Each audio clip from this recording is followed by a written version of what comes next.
आइए, क्लास कौन है बच्चे? तो क्लास 7, क्लास 7 का हिस्ट्री का लेसन 3 दिल्ली के सुल्तान यानी दिल्ली सल्तनत के बारे में पढ़ेंगे। तो दिल्ली पर राज करने वाले 5 राजवंश थे। कितने राजवंश थे? 5 राजवंश थे। अब 5 राजवंश का नाम, 5 राजवंश थे। कौन कौन राजवंश थे? 5 राजवंश। चलिए बच्चे, तो 5 राजवंश का नाम लिखते हैं, है ना? 10 लड़का के नाम लिखे। तो जे जी ना, जे गुलाम बन, जे के टी एस एल, जे के टी एस एल, जे के टी एस एल, जे के टी एस एल, है ना? 50 बार रखना है जे के टी एस एल। अगर कोई बच्चा अगर 20 बार रख लिया, याद हो गया, तो भविष्य में कभी गुलाम बन से क्वेश्चन नहीं बना पाएगा, गारंटी भूलेगा, है ना? इसको 50 बार याद करना है, तो 50 बार याद करना है जे के टी एस एल। अब ये याद करो 50 बार। अब घरे का सुतेला है। जे से हो गया बेटा गुलाम वंश। कौन सा वंश? गुलाम वंश। गुलाम वंश। के से हो गया खिलजी वंश। खिलजी वंश। खिलजी वंश। टी से हो गया तुगलक वंश। तुगलक वंश। ए से हो गया सैयद वंश या सैयद वंश। सैयद वंश। और एल से हो गया, है ना? और लोधी नहीं सुना रहा है, मोदी सुना रहा है, लोधी वंश। कौन वंश? लोधी वंश, है ना? गुलाम वंश, खिलजी वंश, तुगलक वंश, सैयद वंश, लोधी वंश। याद रहेगा बच्चे? जी के टी एस एल। और ऐसे याद न रहे जी के टी एस एल तो गुलाब खिले तो सुगंध लाए, गुलाब खिले तो सुगंध लाए। जी के टी एस एल, जी के याद हो रहा है? जी के टी एस एल, जी के टी एस एल, गुलाब खिले तो सुगंध लाए। दिल्ली के सुल्तान है ये, है ना? साम्राज्य है, साम्राज्य का स्थापना किया। गुलाम वंश, खिलजी वंश, तुगलक वंश, सैयद वंश, लोधी वंश, है ना? दम आपको फास्ट याद होना चाहिए। गुलाम वंश, खिलजी वंश, तुगलक वंश, सैयद वंश, गुलाम वंश, खिलजी वंश, तुगलक वंश, सैयद वंश, लोधी वंश। कोई मोदी नहीं लगा रहा है? गुलाम वंश, उसके बाद खिलजी वंश, उसके बाद तुगलक वंश, सैयद वंश, लोधी वंश, गुलाब वंश, खिलजी वंश। याद रहेगा बच्चे? चलो अब हम लोग डिटेल्स अध्ययन करेंगे। ये तो सारा सल्तनत। अब ये सल्तनत कैसे आया, कैसे उपजा, इसके बारे में देखते हैं। कहता है हमने देखा था, क्या देखा था? ये देखा। कहता है हमने अध्याय 2 में देखा कावेरी डेल्टा क्षेत्र में बड़े राज्यों का है ना केंद्र बन गया। आपने गौर किया कि अध्याय 2 में किसी राज्य का जिक्र नहीं है, इसकी राजधानी दिल्ली हो रही है। किसी राज्य का राजधानी दिल्ली हो रही है ये जिक्र था नहीं। राज्य की राजधानी कन्नौज होगी। कहाँ होगी? कन्नौज। अब कन्नौज मध्य प्रदेश में। कन्नौज कहाँ है बच्चे? कितना गलत बात है, कन्नौज उत्तर प्रदेश में है। कन्नौज कहाँ है? उत्तर प्रदेश में। कन्नौज कहाँ है? उत्तर प्रदेश में, ठीक है ना? कन्नौज को लेकर के 3 साम्राज्यों में लड़ाई हो रहा था, है ना? त्रिपक्षीय संघर्ष के नाम से जाना जाता है। कौन? त्रिपक्षीय। कौन कौन त्रिपक्षीय संघर्ष में है? गुर्जर, प्रतिहार, राजपूत और पाल। गुर्जर, प्रतिहार, राजपूत और पाल। गुर्जर प्रतिहार के संस्थापक कौन था? नागभट्ट। कौन था? राष्ट्रकूट का दंतेजुड़। राष्ट्रकूट का दंतेजुड़। और पाल वंश के संस्थापक गोपाल थे। पाल वंश के संस्थापक गोपाल थे। ठीक है ना बच्चे? याद हो गया इतना? तो क्या किसी की राजधानी दिल्ली रही? अरे बोलो भाई, किसी की राजधानी दिल्ली रही? सब चाहते थे दिल्ली पर कब्जा नहीं, सब चाहते थे कि हमें कब्जा हो कन्नौज पर। आइए नया बात देखते हैं। कहता इसकी वजह है कि दिल्ली महत्वपूर्ण शहर 12वीं शताब्दी में बना था। पहले कोई शहर ही नहीं था, ठीक है ना? तो ये 12वीं शताब्दी में दिल्ली शहर बना। आइए तालिका 1 में देखते हैं क्या है। देख तो तालिका 1 देख। तालिका तालिका तालिका तालिका तालिका तालिका नहीं, तालिका 1। तालिका 1 नजर आ रहा है बच्चे? Yes sir. आ देखिए राजपूत वंश में। कौन सा वंश में? राजपूत। 9th क्लास के बच्चे जाइए। राजपूत वंश में। कौन सा वंश में? राजपूत वंश। कहता है तोमर वंश, राजपूत वंश में आया था तोमर वंश। अनंगपाल चौहान, पृथ्वीराज चौहान था, ठीक है ना। और इसको में देखा जाए 12वीं शताब्दी में ये। आइए प्रारंभिक तुर्क, है ना, कुतुबुद्दीन ऐबक। कहता है प्रारंभिक तुर्क में कुतुबुद्दीन ऐबक, शमसुद्दीन इल्तुतमिश, रजिया सुल्तान, गयासुद्दीन बलबन। ये है गुलाम वंश के शासक। कौन वंश के शासक? गुलाम। प्रथम तुर्क साम्राज्य जब बोला जाएगा तो ये गुलाम वंश के शासक होंगे। कौन वंश के शासक होंगे? लड़की, कौन वंश के शासक होंगे? गुलाम वंश के शासक होंगे। अब गुलाम वंश के संस्थापक था कुतुबुद्दीन ऐबक। समझ में आया कुछ? आगे तो दिल्ली सल्तनत में 5 साम्राज्यों ने राज्य किया, 5 वंशों ने राज्य किया। JKTSL, है ना, गुलाब खिले तो सुगंध लाए। JKTSL में कौन कौन आएगा? गुलाम वंश, खिलजी वंश, तुगलक वंश, सैयद वंश, लोधी वंश। गुलाम वंश, खिलजी वंश, तुगलक वंश, सैयद वंश, लोधी वंश। अब ये है गुलाम वंश के संस्थापक कुतुबुद्दीन ऐबक था। इसके जो महत्वपूर्ण शासक थे वो इल्तुतमिश था, उसके महत्वपूर्ण शासक रजिया सुल्तान। आपको पढ़ना है मध्य भारत में प्रथम महिला शासिका कौन बनी थी, है ना, तो रजिया सुल्तान और गयासुद्दीन बलबन। ये था गुलाम वंश के शासक। तो गुलाम वंश में 4 शासक हुए। देखिए वहां तो 10-12 शासक थे, लेकिन इंपॉर्टेंट अच्छे शासक, है ना, जिसमें कैक्युबाद, क्यूमर्स, बहुत से शासक बने, लेकिन वो इंपॉर्टेंट है। अभी क्लास 7 है, छोटी चीजें सीखनी है ना। जब 11th में जाइएगा और हिस्ट्री लीजिएगा तो मोटी चीजें पढ़ने को मिलेगा। अभी आप 4 को याद रखेंगे, कुतुबुद्दीन ऐबक, इल्तुतमिश, रजिया सुल्तान, बलबन। कितने लोग को याद हो गया? कुतुबुद्दीन ऐबक, इल्तुतमिश, रजिया सुल्तान और कौन था? गयासुद्दीन। तुगलक नहीं यार, क्या था? शमसुद्दीन बलबन, गयासुद्दीन बलबन। ओके, याद हो गया? ऐबक, कुतुबुद्दीन ऐबक, इल्तुतमिश, रजिया सुल्तान और बलबन। खिलजी वंश में आइए, जलालुद्दीन खिलजी ने खिलजी वंश की स्थापना किया, ठीक है ना। उसके बाद अलाउद्दीन खिलजी सबसे महत्वपूर्ण शासक था खिलजी वंश का। कहे जाए तो मध्यकाल का दिल्ली सल्तनत का सबसे महान शासक यही था। कौन खिलजी? अलाउद्दीन खिलजी। कौन खिलजी? अलाउद्दीन खिलजी, ठीक है। फिर तुगलक वंश के संस्थापक गयासुद्दीन तुगलक। फिर है सैयद वंश के संस्थापक खिज्र खान। लोधी वंश के संस्थापक बहलोल लोधी। इसी का सिकंदर लोधी भी था और इसी का इब्राहिम लोधी था, जो पानीपत के युद्ध में हारा गया बाबर के हाथों। और इस प्रकार से दिल्ली सल्तनत का खात्मा हो गया और नया एक वंश है। इस वंश का नाम मुगल साम्राज्य रहा। और मुगल साम्राज्य जैसे ही खत्म हुआ, अंग्रेज का एंट्री, बीच में एंट्री, लेकिन अंग्रेज का एंट्री भारत गुलाम। और भारत गुलाम के बाद 1947 में भारत आजाद और ये आज हम लोग हैं। क्या बच्चे समझ में आ रहा है?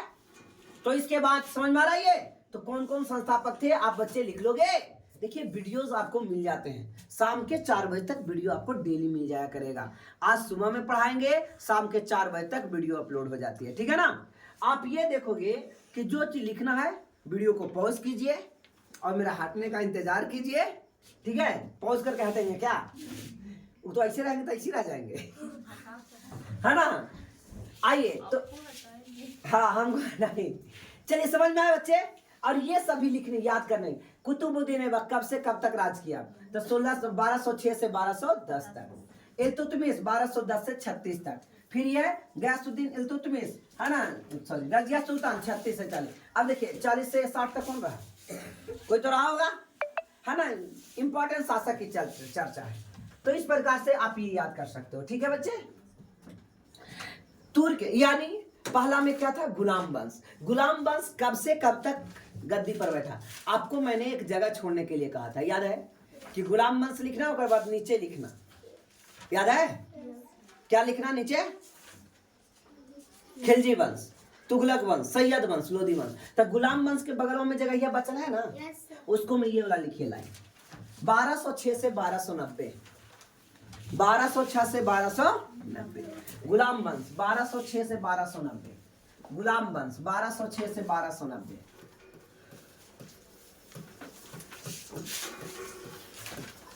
गुलाम वंश 1206 से लेकर के 1200, ठीक है ना। 1206 से लेकर के 1290 ये गुलाम वंश रहा। दूसरा वंश क्या है बच्चे? ये पहला वंश था। खिलजी वंश, ठीक है ना। 1290 से लेकर के 1314 तक शायद, देख लेते हैं। 1320 तक, 1320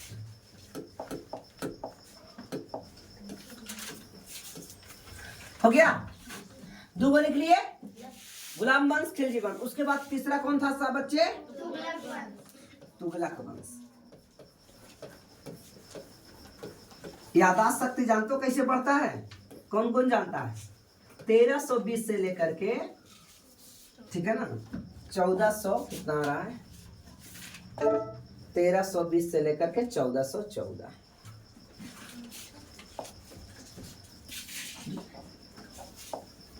तेरह सौ 20 से लेकर के 1400,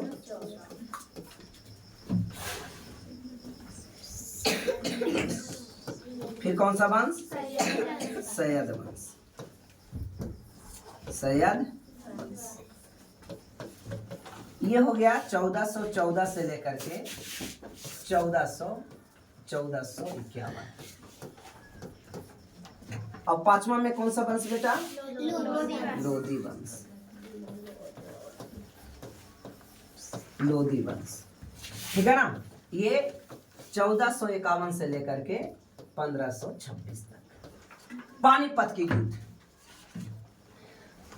लिखिए, यही था जीके टीएसएल। यही क्या था? जीके,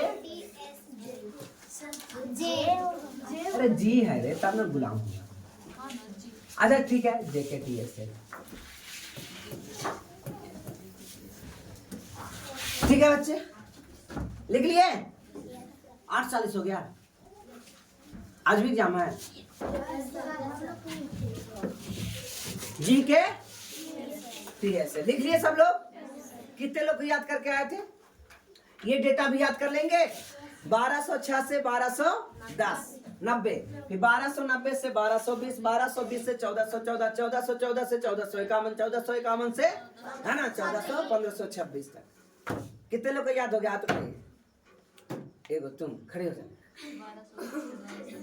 कैसे नहीं याद हुआ बच्चे? ठीक है ना। जे के टी एस एल सबका डाटा लिखिए।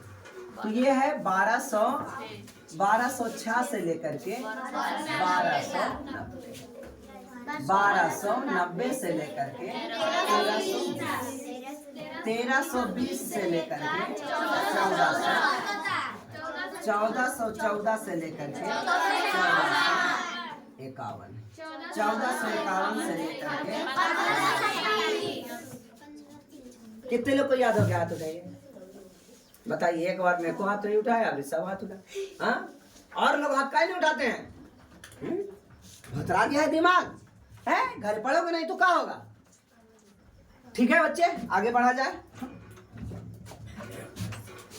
तो इस प्रकार से हम अल्लाह दरवाजा अलाउद्दीन खिलजी के द्वारा बनाए।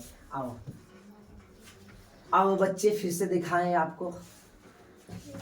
तालिका 1 पर नजर आपने डाल लिया।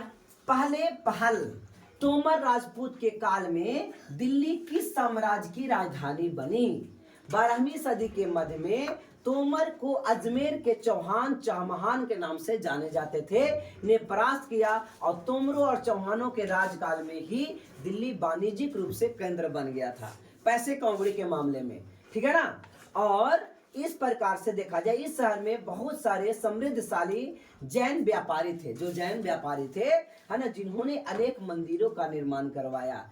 अगर आपको बड़े शहर बनाना है तो पहले बड़े बड़े मंदिर बनाना होगा, ठीक है ना। समझ में आ रहा है? मोदी क्यों मंदिर बनाता है ये पता है आप लोग को? कि बड़े शहर के रूप में अगर ढालना है तो पहले आपको मंदिर बनवाना। मंदिर जब बनेगी तो वहाँ पर्यटन स्थल होगा, जब पर्यटन स्थल होगा तो लोग वहाँ घूमने के लिए आएंगे, और घूमने के लिए आएंगे तो लोग भर भर झोली पैसा लेकर के आएंगे और बुला करके जाएंगे, है ना। आप कोई भी घूमने वाला जगह पर जाओगे ना, एगो इलायची दाना बिकता है इतना छोटा पैकेट में, 10 रुपया के, उसका कॉस्ट 2 रुपया भी नहीं पड़ता है। सोचिए 2 रुपया के सामान के तम बेच रहा है 10 रुपया में, सीधे के सीधे दुगना पैसा फायदा है क्या? दुगना 4 गुना फायदा है। समझ में आ रहा है? तो मंडप वाले स्थान में अब वहां कोई मोल नहीं करता है क्या?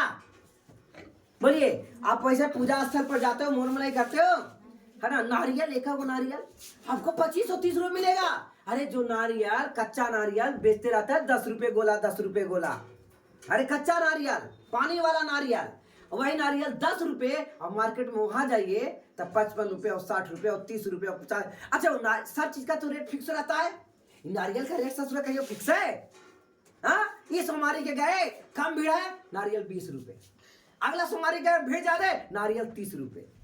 अब पूरा भीड़ है, नारियल 50 रुपए। अरे यार, ये तो भीड़ के अनुसार से नारियल का दाम बढ़ रहा है।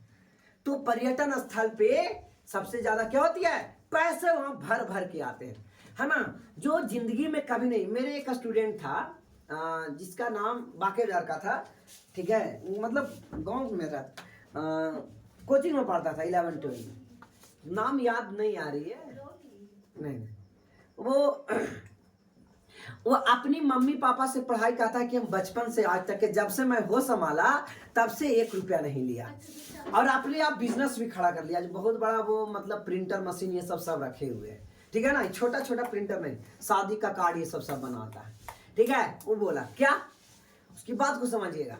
बोला कि पहले कोई चचेरा मेचेरा कोई भाई रहते थे, वो चना बेचते थे, बड़े लोग, और उनके साथ हो जाता था। कहाँ चना बेचने के लिए? बाके धाम पहाड़ी पर, बाके बाजार। तो अगले साल से जब कहता है कि हम 7-8 साल के हो गए थे, हम चना अलगे बेचना शुरू कर दिए, है ना? वहां बेचते थे और हम उनके बगल में बेचते थे, और ये परंपरा हमारा हर साल चलते रह गया, ठीक है? आज भी कितना पैसा आ जाता है मेरे पास, लेकिन आज भी हम चना बेचने जाते हैं। हर मतलब क्या थी, मतलब बाके बाजार जो मेला लगता है ना सावन वाला, उस मेला में हर बार बेचना है। इतना उससे पैसा इनकम होती है, इतना होती है कि 1 साल तक हम किसी से पैसा नहीं मांगते, है ना? और फी हमारी 700 रुपया थी 11-12 की, और वो सबसे पैसा भी हमेशा हम पे कर देते हम टाइम पर। कहता 4 साल आप पहले ले लीजिए या बाद में लीजिए, पैसा तो हमारा वही चलने वाला निकाल के देना है। और अंतिम में उसका पैसा 2 महीना का घट गया था। बोला कि हमें पता कैसे चला? पता ऐसे चला कि 2 महीना घट गया। तो बोला सर, सावन पूर्णिमा के बाद पहला दिन, सावन के बाद पूर्णिमा के बाद पहले दिन आपको पैसा मिलेगा। हम बोले कि सावन पूर्णिमा के बाद अगला दिन क्या मिलेगा? सर चरमा बेचेंगे तभी ना मिलेगा। से 2 महीना का भी हमको ड्यूज रखिए। समझ में आ रहा है? बताइए, कुछ बच्चे कैसे होते हैं, है ना? और कुछ बच्चे एकदम लफुआ रहते हैं, घूमबे करते हैं, को कमाए ना धमाए के, और माए बाप से पैसा मांगते रहते हैं, नहीं मिलता है, जैसे तैसे अपना जिंदगी काटते रहते हैं। लेकिन बताइए, वो भी पैसे किस ढंग से कमा लिया, है ना? उसको बताने वाला कौन था?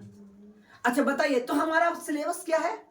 मंदिर रहती है, अगर बाकेजार मंदिर नहीं तो कोची घूमे जाता, कोई बंदर देखे जाता है? बाकेजार वाला हनुमान बंदर देखे जा रहा था क्या? कोई मंदिर को देखने जाते हैं ना, भले कोई जाए चाहे नहीं जाए, मेले देखे जाए, लेकिन नाम पर तो लगा है मंदिर के नाम पर। बिना मंदिर के नाम पर मेला आता है क्या? समझ में आ रहा है? तो अगर किसी जगह को बहुत प्रोग्रेस बनाना है तो वहां मंदिर एकदम A1 बनाओ, पूरा पैसा एकदम खपा दो, किसमें? मंदिर में। अब लोगों को कॉन्सेप्ट है कि मंदिर के जगह पर हॉस्पिटल बनाइए, मंदिर के जगह पर स्कूल बनाइए, ज्यादा, है ना? अरे भाई, एक मंदिर रहेगा ना तो 100 स्कूल बना सकते हैं, लेकिन अगर 1 स्कूल खोल दिए तो जिंदगी भर में 1 रुपया नहीं कमाइएगा, और पैसे डालते रहिए। आज उसको दीजिए, कल उसको दीजिए, परसों फ्री चलाना है ना। स्कूल तो आप फ्री चलाओगे, अगर अस्पताल खोलोगे तो फ्री चलाओगे, लेकिन मंदिर खोल दिए, पैसा लगा दिए एक बार मंदिर खोल के, है ना, और बैठल पैसा कमाइए। बात समझे?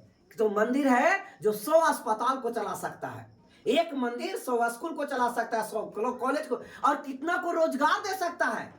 ठेला लगा के लोग, कितने लोग वहां मंदिर के इर्द गिर्द रहते कि नहीं रहते हैं? ठीक है? तो इस प्रकार से अगर सब चीजों को प्रोग्रेस करना है तो आप जान जाइए, 1 साल अस्पताल नहीं बनेगा। आदमी जैसे मर रहे थे वैसे फिर मरने दो, लेकिन एक बार मंदिर तो बना दो। और मंदिर से इतना इनकम होगा, इतना इनकम, मंदिर में इतना दान मिला, चंदा मिला। ये जो क्या अयोध्या मंदिर, अयोध्या धाम, अयोध्या मंदिर कि अभी तक खर्चा नहीं करल गया है, दोनों हाथ से पैसा लुटावल जा रहा है, लेकिन पैसे नहीं खाली पड़ रहा है। समझ में आ रहा है? इतना पैसा मिला उससे, सरकार ने 1 रुपया नहीं लगाया उस मंदिर के लिए, ट्रस्टी के द्वारा जमा किया गया और आम आदमी वहां दान दिए। समझ में आया? और मंदिर के नाम पर लोग चंदा ही मांग लेते हैं, दूसर गांव में भी जा जा करके बटोर लेते हैं चंदा, है ना। आप बटोरिए चंदा, कोई बात नहीं, मिल जाता है, लेकिन आप 1 रुपया बचाइए नहीं। आप अगर 10 गुना पैसा कमाना चाहते हैं तो वही पैसा से मंदिर बनवाइए। जरूरत पड़े तो अपना खेत उध भी बेच करके मंदिर बनवा दीजिए। और फिर क्या होगा, आप उसका ट्रस्टी, आप कुछ ना कुछ, आपने मंदिर बनाया, इतना योगदान दिया तो आपको कुछ होना चाहिए ना, ठीक है। अब मेला लगवाइए टाइम पर। और देखिए इन मोटी रकम चाहिए ना उसके लिए। और ये ऐसा मंदिर से होगा क्या? अरे ऐसा मंदिर तो होगा यार जो हर गांव में मंदिर रहती है ना। भव्य मंदिर बनाइए, है ना। बताइए, जब अयोध्या जाना था तो टिकट नहीं मिल रहा था ट्रेन का, समझ में आ रहा है? ट्रेन का टिकट किसी चीज प्रकार से आपको मिल नहीं रहा था। अरे भाई 9 बजे छुट्टी दे देंगे यार, टेंशन क्या लो रहे हो भाई? समझ में आया मंदिर का कॉन्सेप्ट? तो ये सब क्या करते थे, है ना, मंदिरों बनवाने। जैन लोग व्यापार थे दिल्ली के नजदीक। कौन व्यापार थे? जैन लोग व्यापार थे। और जैन लोग व्यापार थे दिल्ली के नजदीक, और ये लोग मंदिरों, अनेक मंदिरों का निर्माण करवाया, है ना। प्राचीन लोगों से तो कम से कम आज के जमाने में युवाओं को सीखना चाहिए। एक मंदिर बनता है और 100 आदमी भड़कल आवेगा, 100 में 90 आदमी कहेगा कि मंदिर बनाना गलत है। सब कहेगा क्या, स्कूल खोल दो उसके जगह पर। अरे स्कूल तो सरकार 17 साल से, 17 तो गलती बोले, 70 साल से खोले हैं, क्या स्कूल में प्रोग्रेस नजर आ रहा है? 87 साल, हाँ 87 साल से स्कूल खुला है, लेकिन क्या प्रोग्रेस नजर आ रहा है? प्रोग्रेस से एक स्कूल से क्या 2 स्कूल बन गया, लेकिन एक मंदिर से 2 मंदिर आसानी से बनाया जा सकता है, ठीक है ना। तो कम से कम ये सब चीजों से आप पढ़ा लिखा रहा नहीं करेगा और बोलते रहेगा कि बनाओ ये वो बनाओ, है ना। ऐसे जगह पर। और मंदिर कहाँ बनाया जाता है? सबसे बड़ा आप चुनौती देखिए, मंदिर ऐसी जगह पर बनाया जाता है जो एकदम बंजर, उससे एकदम खराब सरल गड़ल भूमि हो, ऐसा भूमि जिसका कोई वजूद नहीं है। बताओ तो यार, पहाड़ी पर ऊपरी मंदिर जाकर बनवाता है कितना दूर, वह कृषि हो जाएगा, क्या होगा वो बताइए। बाकी बाजार की पहाड़ी पर जो आज भीड़ लगता है, लाखों करोड़ों लोगों का, वहां लाखों लोगों का, है ना, जीने का एक साधन है, उस पर खेती किया जा सकता था। पहाड़िया पर सीढ़िया पर चढ़ते रहिएगा और बीच बीच में कुछ न लगा के आपको बेचते नजर आ जाएगा। यानी जीवन कितना चल रहा है उस मंदिर से, इस बात को आदमी कहा नहीं मान रहा है। क्या बात आपको समझ में आया बच्चे? बोलो, क्लियर हो पा रहा है? तो मंदिर के आप लोग कम से कम विरोधी नहीं ना होंगे, है ना। अब आप इसको बता सकते हैं। आइए, कतई तालिका 1 में नजर डालिए और दिल्ली सल्तनत से बनी कहता है इस इलाके को हम आज दिल्ली के नाम से जानते हैं, वह इन सुल्तानों ने अनेक नगर बसाए, ठीक है। कौन कौन से नगर? कहता है दिल्ली एक कुन्हा, सीरी और जहां पनाह को पहचानिए। देखिए बेटे, ये दिल्ली वाला एरिया हो गया, ठीक है ना। आप एक और खोजिए, जहां पनाह मिल रहा है क्या? जहां पनाह ये हो गया। सीरी का किला मिला क्या? सीरी मिला। हौजे खास मिला। दिल्ली एक कुन्हा, है ना। इस प्रकार से लोग शहर बसाना भी प्रारंभ किए। शहर बनाना है तो सबसे पहले क्या बनाओ? मंदिर बनाओ। शहर तो अपने आप बस जाएगा। प्रोसीजर बता दे। मंदिर बनता है 1-2 दिन में नहीं है, मंदिर बनता है कम से कम 1-2 साल लग जाता है बड़े बड़े मंदिर बनाने में, ठीक है। तो वहां डेली आएंगे मिस्त्री मंदिर बनाने के लिए एक बड़े, और बहुत से मंदिर बने या मस्जिद बने, दोनों बात बराबर है। तो मंदिर या मस्जिद बनाने के लिए क्या आएंगे? बहुत से मिस्त्री आएंगे। 10 मिस्त्री पर कम से कम तो 20 या 30 लेबर होगा, 40 लेबर होगा। 40 लेबर को पैसा मिलेगा, पैसा नहीं मिलेगा तो ये खर्चा करेंगे, चना खाएंगे, है ना। तो देखिएगा मंदिर बनना स्टार्ट हुआ कि ठेला लगना स्टार्ट हो गया।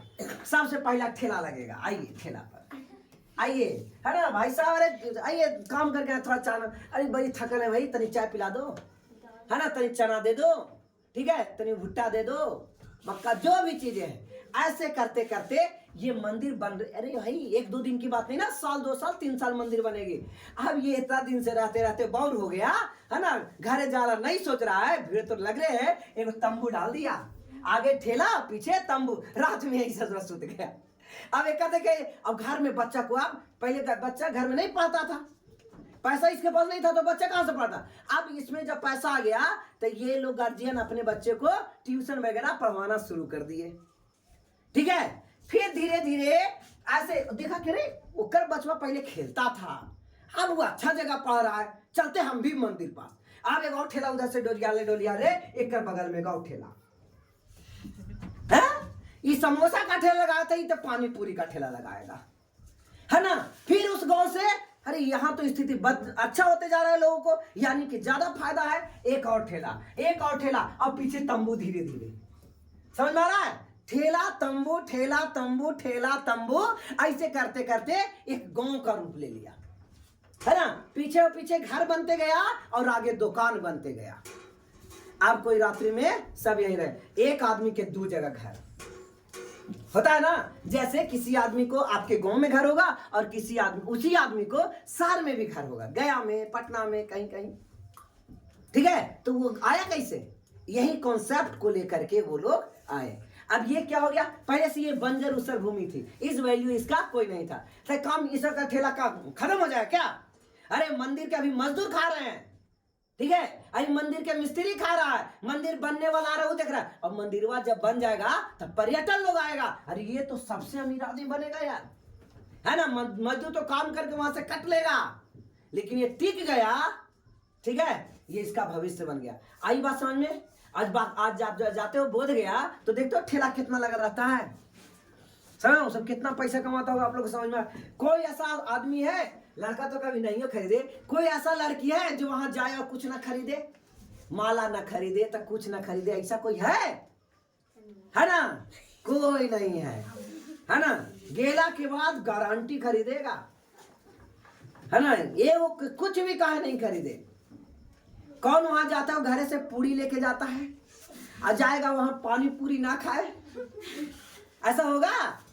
यहाँ से जाइएगा आराम से पानी पूरी अपना लिट्टी ले जाइए और वहां जाकर के लिट्टी खा लिए और कुछ नहीं खरीदना है, कोई पार्क नहीं घूमना है, कहीं नहीं जाना है, बस मंदिर गए और मंदिर देख करके चले। ऐसे कौन कौन करता है, एक आदमी, यानी पैसा बर्बाद करना ही है। और वहां गेला के बाद खाइबे ना तो का करबे, हाँ पैसा बचा के लेवे लिए। तो बातें समझ में आने बच्चे। तो आज का क्लास हमने दिल्ली सल्तनत स्टार्ट किया, ये पूरा माजरा को समझा कि नई एक राजधानी कैसे आज दिल्ली बन गई, जहां दिल्ली में कुछ नहीं था, लोग तड़पते थे किस जगह के लिए, कन्नौज के लिए, लेकिन आज देखिए दिल्ली सबसे महत्वपूर्ण राजधानी बन गई। चलिए आज का क्लास बस इतना ही, thanks a lot, very good.